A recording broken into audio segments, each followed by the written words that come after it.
আসসালামু আলাইকুম ওয়া রাহমাতুল্লাহ। নাহমাদুহু ওয়া নুসাল্লি আলা রাসূলিহিল কারীম। আম্মা বা'দ, আউযু বিল্লাহি মিনাশ শাইতানির রাজীম। বিসমিল্লাহির রাহমানির রাহিম।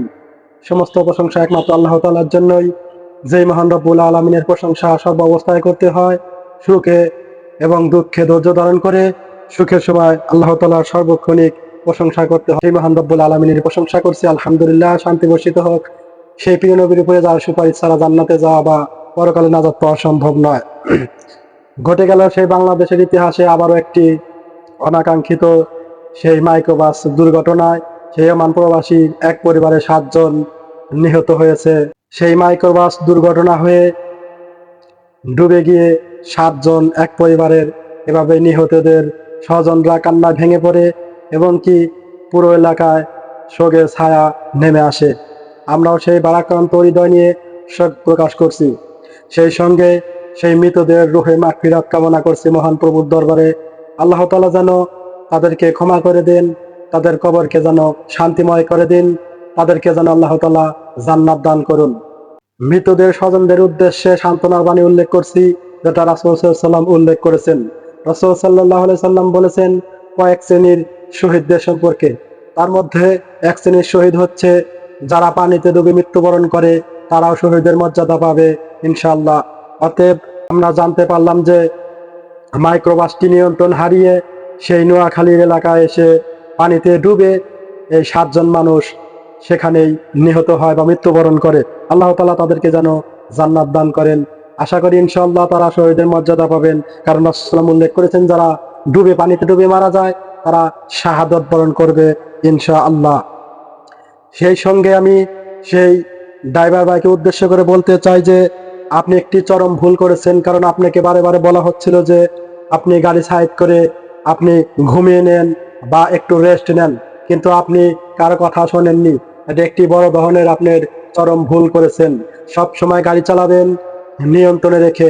কিছু ড্রাইভার ভাই নিয়ন্ত্রণ হারিয়ে নিয়ন্ত্রণ ব্যতি রেখেই গাড়ি পরিচালনা করেন বেপরোয়াভাবে, সেই কারণে অ্যাক্সিডেন্টের হার দিন দিন বেড়ে যাচ্ছে।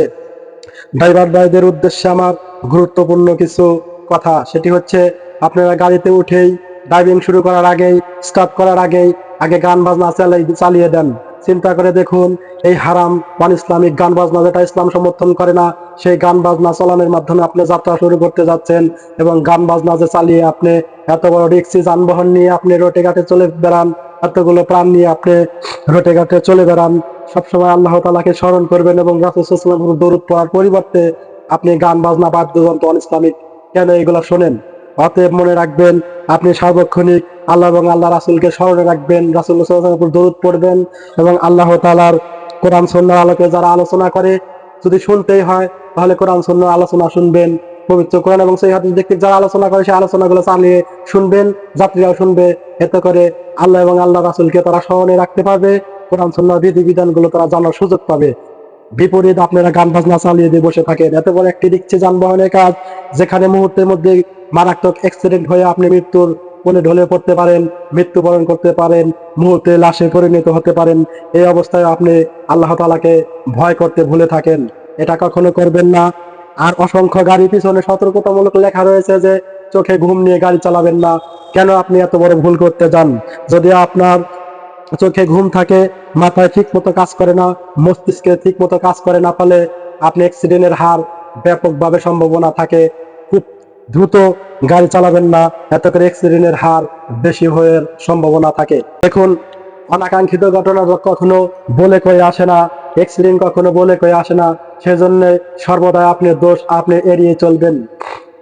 অসংখ্য ড্রাইভাররা বেপরোয়া গাড়ি চালিয়ে নিয়ন্ত্রণ হারিয়ে তারা অ্যাক্সিডেন্ট হয়, তারা তো মারা যায়, যাত্রীরাও মারা যায়। অতএব নিয়ন্ত্রণ হারিয়ে নিয়ন্ত্রণ রেখে গাড়ি চালাবেন। কখনো নিয়ন্ত্রণ হারিয়ে যায় এরকম পথ আপনারা অবলম্বন করবেন না, রিস্কে যাবেন না। আমি ড্রাইভারদের উদ্দেশ্যে আরো বলে নিচ্ছি যে আপনারা কখনো গান বাজনা গাড়িতে চালাবেন না, সর্বদা আল্লাহকে স্মরণ রাখবেন, রাসূল সাল্লাল্লাহু আলাইহি ওয়াসাল্লামের উপর দরুদ পড়বেন।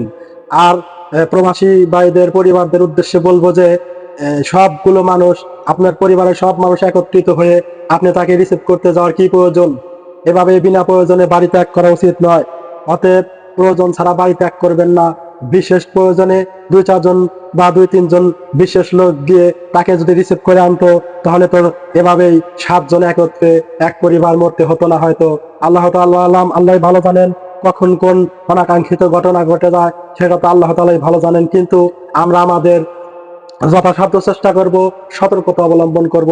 যাই হোক, আল্লাহ তাআলা যেন আমাদেরকে, যারা মারা গেছে তাদের স্বজনদেরকে যেন আল্লাহ তাআলা ধৈর্য ধারণ করার তৌফিক দান করেন। আল্লাহ তাআলা যেন এই মৃত ব্যক্তিদেরকে ক্ষমা করে দেন। আল্লাহ তাআলা যেন তাদেরকে শহীদের মর্যাদা দান করেন। এই কাঙ্ক্ষিত আশা নিয়েই মহান প্রভুর দরবারে আমরা দোয়া করব। আর সেই মৃত পরিবারের স্বজনদের উদ্দেশ্যে বলছি, আপনারা হায় হুতাশ না করে, জাহিলিয়াতের রীতিনীতি অনুসরণ করে, কান্নাকাটি না করে তাদের জন্য বেশি বেশি দোয়া করুন, মাগফিরাত করুন, মসজিদ মাদ্রাসায় তাদের নামে দান করুন। এতে করে তারা যেন আল্লাহ তাআলার কাছে ক্ষমা পান, তারা যেন জান্নাতে যেতে পারেন। আল্লাহুম্মা আমিন। যেহেতু আল্লাহ রাসূল সাল্লাল্লাহু আলাইহি ওয়াসাল্লাম বলেছেন পানিতে ডুবে যারা মারা যায় তারা জান্নাতে যাবে, সেহেতু ইনশাআল্লাহ তারা ক্ষমা পাবে, জান্নাতে যাবে ইনশাআল্লাহ। তো আল্লাহ তাআলা যেন এই ঘটনা থেকে আমাদেরকে সচেতন হওয়ার তৌফিক দান করেন। আমরা যেন অতি সহজেই একেবারে এতগুলো লোক একটি গাড়ির মধ্যে প্রবাসীদেরকে যেন আমরা রিসিভ করতে না যাই, এই ঘটনা থেকে যেন আমরা শিক্ষা নিতে পারি। সেই সঙ্গে ড্রাইভার ভাইদের উদ্দেশ্যে বলবো, আপনাকে বারে বারে বলা হচ্ছিল যে আপনি গাড়ির লকটা খুলে দিন, গাড়ির জানালার লকটি খুলে দিন, আপনি সেটাও করেননি। আপনার চোখে ঘুম ছিল, চোখে ঘুম নিয়ে গাড়ি চালাচ্ছিলেন, সেই কারণে আপনাকে দোষারোপ করা হচ্ছে। সত্যি আপনি বড় একটি মারাত্মক ভুল করেছেন। এখন এই পরিবারের এই স্বজনদেরকে আপনি কি বলে সান্ত্বনা দিবেন? এর দায়ভার কি আপনি নিতে পারবেন? কখনোই নয়। আপনার সাবধান থাকা উচিত ছিল। তো আল্লাহ তাআলা মৃত্যুদের স্বজনদেরকে আল্লাহ তাআলা যেন ধৈর্য ধরার তৌফিক দান করুন। আমিন। আল্লাহ তাআলা আমাদেরকে ক্ষমা করে দিন। আল্লাহ তাআলা আমাদেরকে সার্বক্ষণিক সমস্ত বিপদ আপদ বলা মুসিবত থেকে হেফাজত করুন। আমিন। আসসালামু আলাইকুম ওয়া রাহমাতুল্লাহ।